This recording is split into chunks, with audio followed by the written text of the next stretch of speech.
Welcome to College Connection. My name is May Hanna and I'm your host, and this is a show produced by Anderson Community Television about all the great things that are happening in our community and especially at UC Claremont College.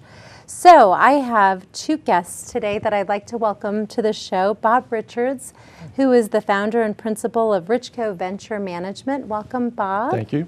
And Saguna Shundor, who's an associate professor of Information Technology at UC Claremont College. Welcome, Thank Saguna. you. We're very happy to have you here today. And you're here because you're partnering together on a special event in October, and it's the Business Technology Summit.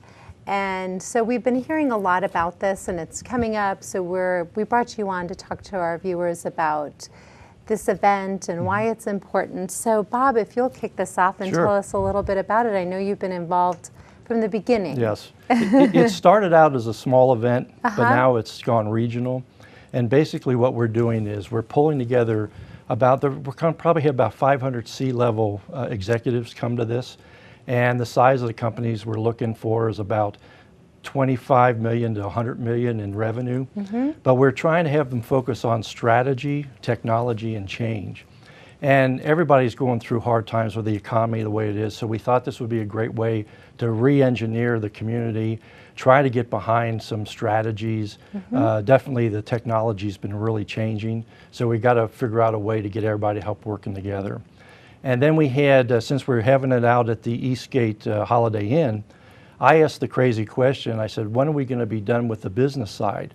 Because I had an agenda. I said, I want to take the last hour until they throw us out of the building and do something with education and bring students there and get them engaged in what career pathing in IT is all about. Because we have a shortfall of the ITs in the future. We're looking almost at a 28% growth rate. Wow. So it's an uphill battle for our region in IT. Well, that's fantastic. So it's going to be occurring what day? It's going to be Tuesday, October 29th, and it'll go from 10:30 to 4. Okay. And then the student side will start after that. Okay, that's fantastic. And Saguna, I guess that's where you come in because you're partnering with, the college is partnering with this group. And so what will your part be in this? You know, I'd like to piggyback on what Bob said. You know, today's students are tomorrow's business and technology leaders, and we really appreciate the opportunity given to participate in the Business and Technology Summit. And what our role would be to showcase the different opportunities that are available to pursue a career in IT within the UC umbrella, be it at UC Claremont or on the Clifton campus. And that is where we would like to contribute to the Business and Technology Summit. And we have a broad-based IT program that gives a very good foundation to our students in different areas in IT, be it programming or web development or networking or database management. So students completing our 2-year associate technical degree program, they have two options. They could graduate with an associate's in applied business and seek jobs, entry-level jobs as programmers or web designers or database administrators, or they have the option of transferring over to our Clifton campus to a 4-year IT program. And UC being one of the oldest co-op colleges, we have a very strong co-op related IT program. The students have the opportunity to work hands-on, you know, in a company in an IT-related discipline, and they get valuable experience while they are pursuing their bachelor's degree in IT. That's great. And so what do you hope, Bob, that the students will gain from this? Well, what she said about co-op is so big because we have opportunities to allow the students to engage, but we find a lot of times the students don't take it serious or they don't understand what that really means. So I'm hoping that the dialogue can come out of this summit where we start talking with educators, we start talking with parents, we start talking with students early so they can understand how to take these opportunities and really maximize it. Because if you're in the classroom, you sort of take the courseware serious, but there's so many opportunities outside that to use that. Right. And that's what I'm hoping will come from this. It's just a catalyst to start this dialogue. Well, great. And so this session that begins at 4 o'clock is focused on just students. Correct. Well, there's 4 breakouts, of Okay. which UC's got one. All right, we have another one that's going to be dealing with the CIO roundtable, which has been commissioned in a project to try to focus on this IT situation. And they're going to talk about the career pathing, what they're looking for, a lot of the soft skills stuff that a lot of IT students seem to lack. And basically, the real niche is trying to really start growing our own. And we're afraid in this community that we may lose some of our best to go to other regions.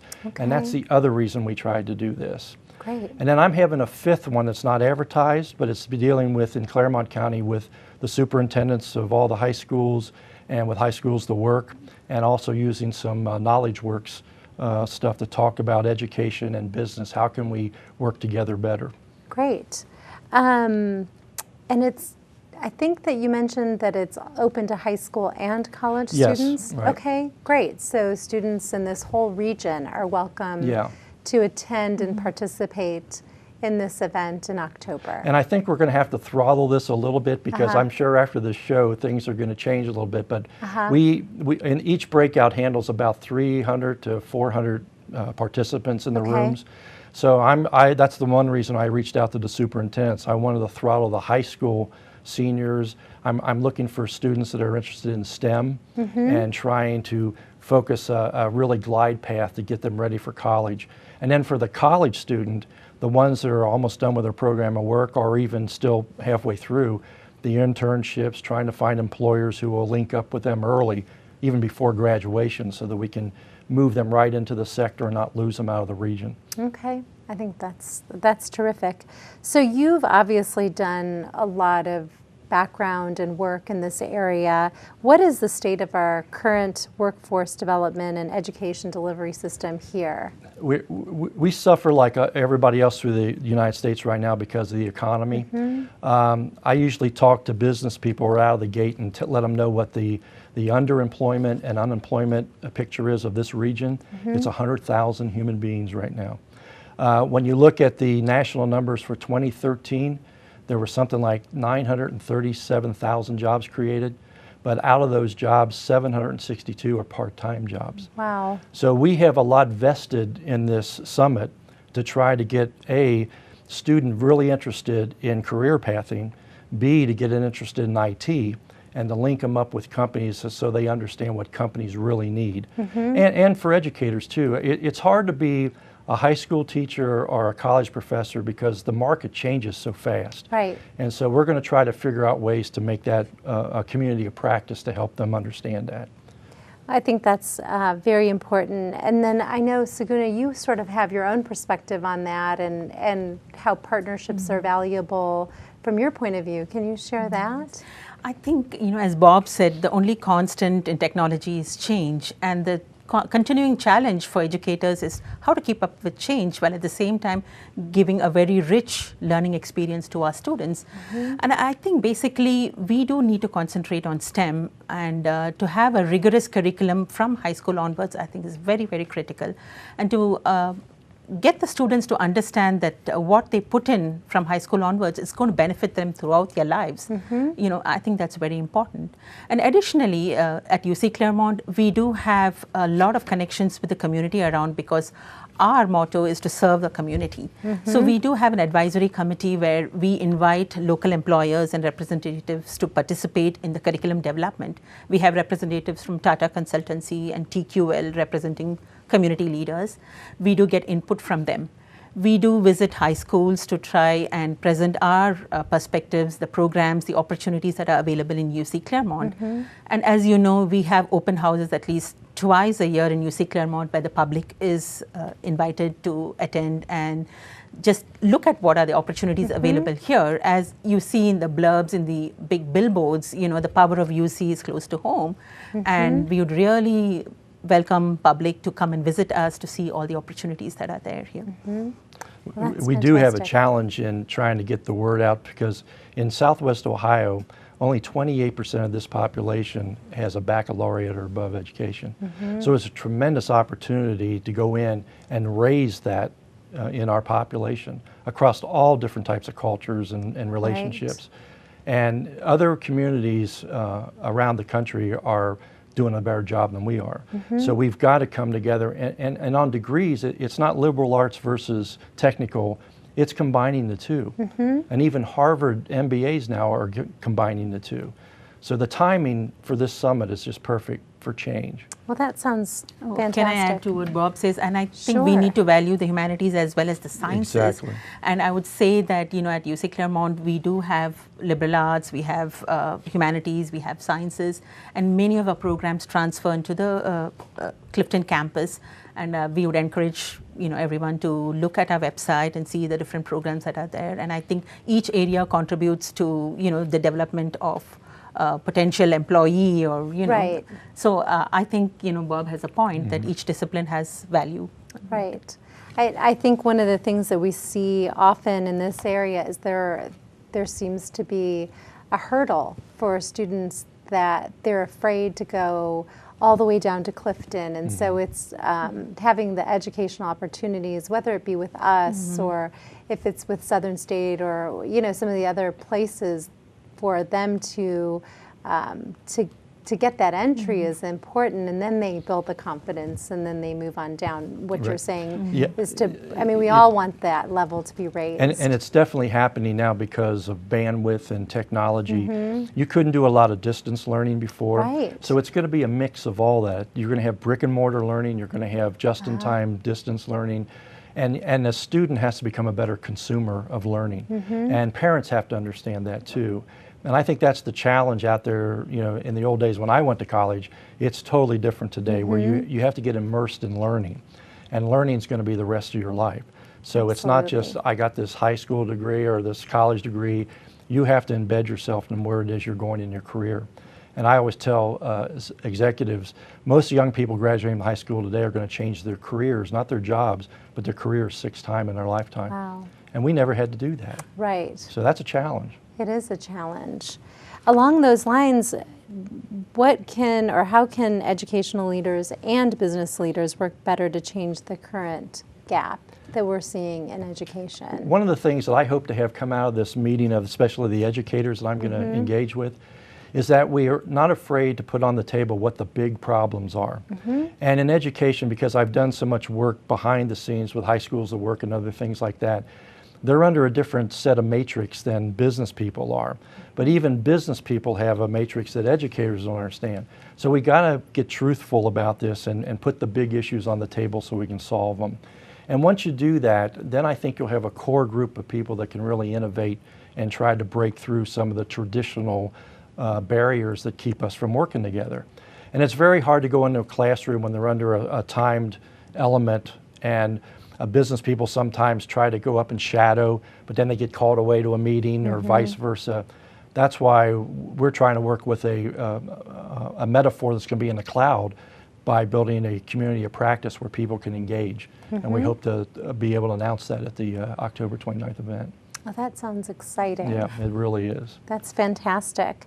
Now, the two of you have referred to STEM, and I know that it's an acronym that's widely known, but for some of our viewers who might be tuning in that don't know what STEM is, can you explain STEM to us? And It's science, technology, engineering, and mathematics. Okay. So, you know, the public policy has been that we need to encourage more students to choose the STEM disciplines, and we need more scientists and engineers and computer programmers. So not to say that the other disciplines are not important, but these are the drivers of change and innovation. And added, you know, if you add the humanities and the social sciences component, as Bob had said, you know, it makes a very, very well-rounded person. that's fantastic. And we'd really like to see a lot more ladies come into STEM, especially engineering. It's really tough. Yeah, that's definitely a field that it needs a little more recruiting probably, and to bring some more folks in. If you're just tuning in, we are having a great discussion about the Business Technology Summit that is going to happen in the region on October 29th. And I'm talking to Bob Richards and Saguna Shandor about this event. So we hope that you'll join us and stick with us, because they're sharing some really great information about what's going on with the summit, and how they're gearing it towards the students towards the end of the day. So I'm really glad to hear that you're doing this. I think it's a really nice focus. and that you haven't forgotten that segment, because obviously it's so important that the students are involved, because they're the ones that we're wanting to pass the baton to at some point, right? Exactly. We don't want to work forever. You probably don't, right? So, Guna, talk to me a little bit about, you see this every day with students and parents, and because they come to you for advice and advising in the classroom and for classes. What can students and parents do to be better consumers of learning?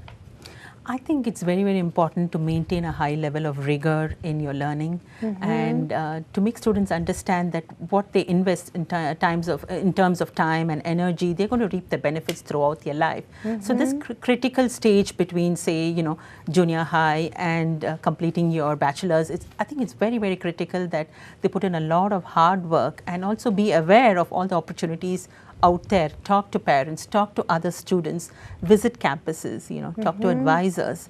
I think that's really, really very critical, that they are more aware of what's going on and what are the current skills that are in high demand, and channel their energies towards acquiring, setting goals for themselves and working towards the goals, and waiting for gratification. The more you put in, the more school time that you put in, the better you are going to be at being employable, once you complete your education.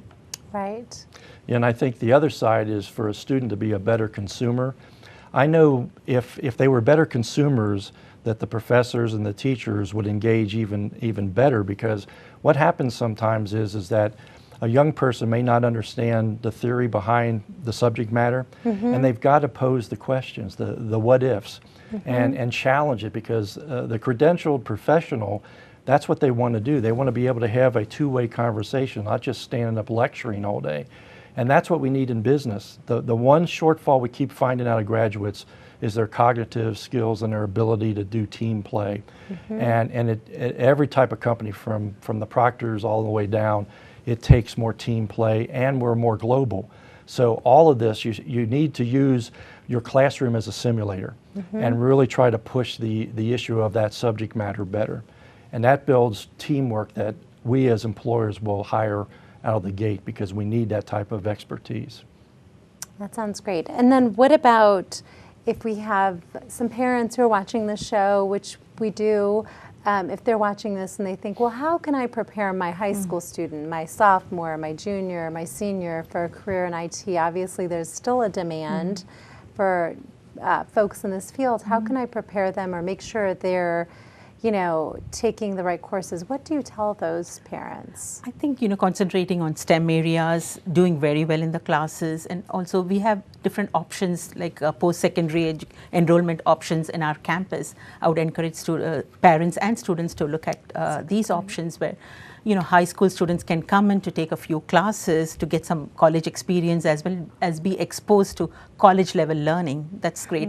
At least they can figure out whether they really want to do this, or maybe do science or math or engineering. So I think it's one great option that they can pursue.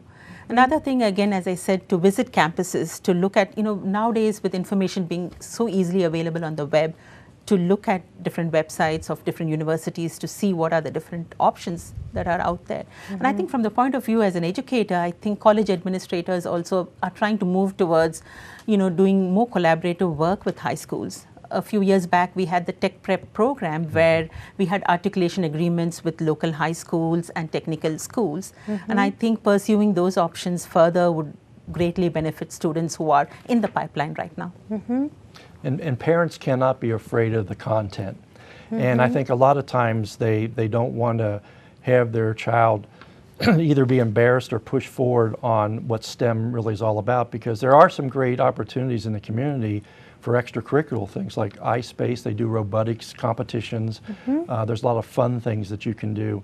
But it's not so that we're trying to just make a whole bunch of people that are just going to sit in a cubicle and never relate with human beings. I mean, STEM crosses all barriers, but the math and the science side, we're just really falling behind this country on, and we've just got to take it serious. What can our community do to advance the agenda for discussing the changes needed in education in our region? I think from the simplest things is what you're doing here today, getting the word out that there's a lot of things that we collectively as a community can do. Chambers of commerce are behind these types of movements. Most of the professional associations want to deal with IT and STEM because it touches everything. I mean, even when you go to work at McDonald's, you're touching with technology. So the whole bottom line comes to explore out, be adventurous, get out of your comfort zone, student and parent, and try to see what's out there in your own backyard. I would even question them that most of the parents and students don't even know what companies are probably in a 5-mile radius of their house. Start there and see what's in your backyard, and then do some visits to the schools. I mean, they'd love to have you come out. And I think that that's great. Bob's suggestions sound really great.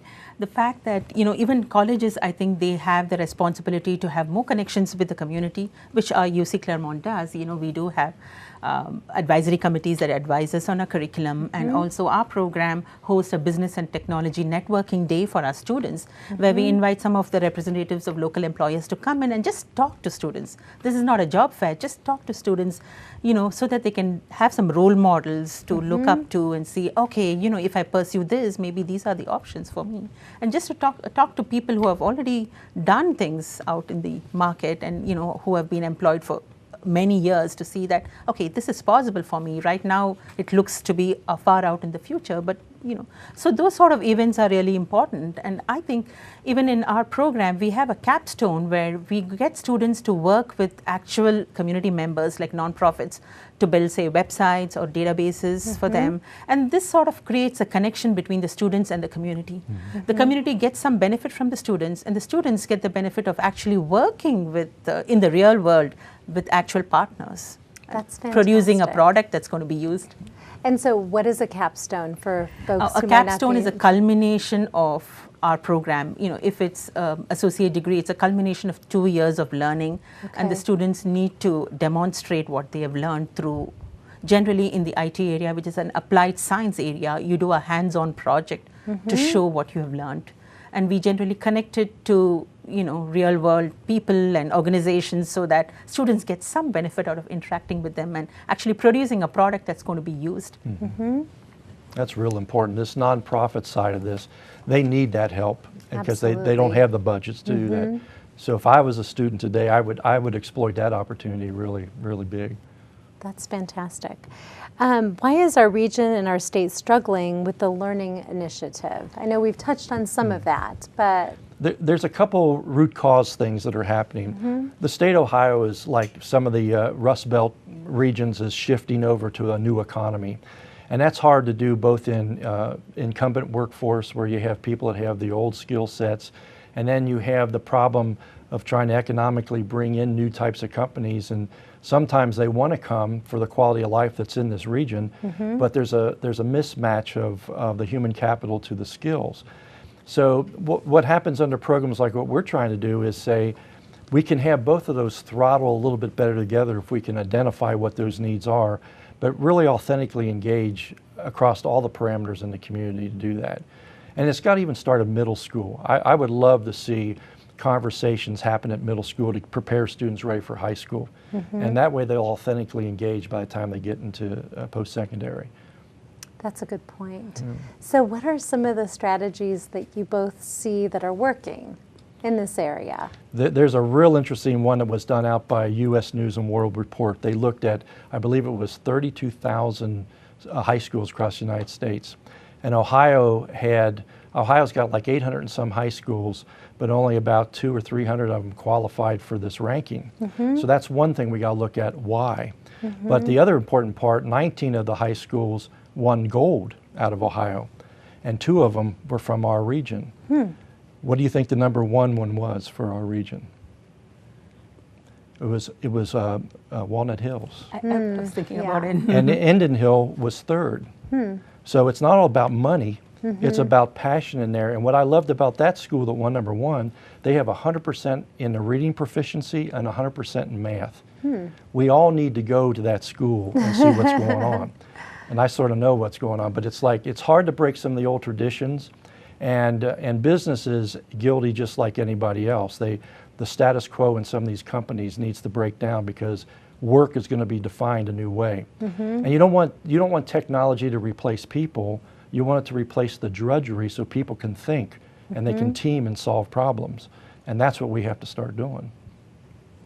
And I think, yeah, and I'd like to add that, you made a very important point. Technology is not going to, replace everybody. It's how intelligently we use technology to further our own objectives. And I think that's very critical.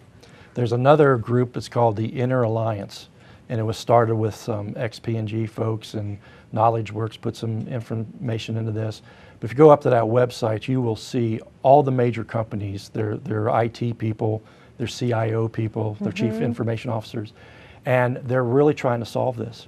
And it starts there by seeing what the need is, and then going backstream to these students and parents and saying, this is a tremendous opportunity.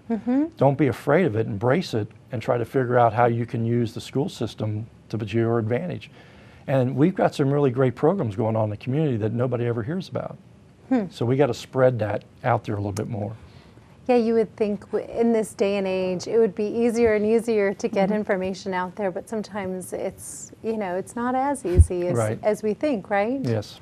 So probably a great segue into that is if people want more information about the summit, the regional summit, Bob, what do they do? The easiest way is just to go to the Claremont County website, and you'll see a banner there for the summit, and just click on that and it'll take you to all the presenters and everything. So the Claremont County Chamber of Commerce yes, website? it's ClaremontCounty.com. Okay. And that's the easiest place to go. Okay. And the interesting thing when you get there, you're going to see some really heavy hitters that are going to be speaking at this. And there's going to be some interesting things that the students won't be able to engage in some of the business side of things.